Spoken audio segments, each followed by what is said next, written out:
ఈ దద్దనలకు చేత కాకపోతే 50,000 మంది రైతులు నెంబడేసుకుని వీళ్ళని పండబెట్టి తొక్కుకుంటూ పోయి మేడిగడ్డ కాడ కుర్చేసుకొని కూర్చొని నేను నింపుతా మళ్ళీ ఇవన్నీ రంది పడకున్నారు అని చెప్పిన నేను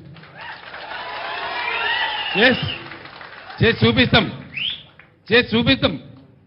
గోదావరిలో నీళ్ల ప్రవాహం మొదలైన తర్వాత బరాయితో సంబంధం లేకుండా నీళ్ళు లేపచ్చు మళ్ళా మిడ్ మానేరు కలకల్లాడుతుంది లోయర్ మానేరు కలకల్లాడుతుంది తక్కువ పడితే ఎస్ఆర్ఎస్పీకి ఇయ్యచ్చు ఎత్తాల నీళ్ళు ఇప్పుడు ఈ ప్రభుత్వం ఇది దీని పేరు చెప్పి దాని పేరు చెప్పి ప్రజల నోట్లో మట్టి కొడతామంటే ఇక చూస్తూ కూర్చోం మనం కొత్తగా ఎలక్షన్ తర్వాత కాబట్టి కూర్చున్నాం మౌనం పట్టాం కానీ నేనే పోతా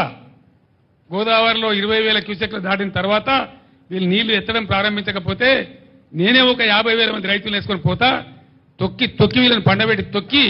ఆ మోడల్ నడిపిస్తాం మేము ఊరికే గైడే చేతులు ముడుచుకొని లేం ఉండం కూడా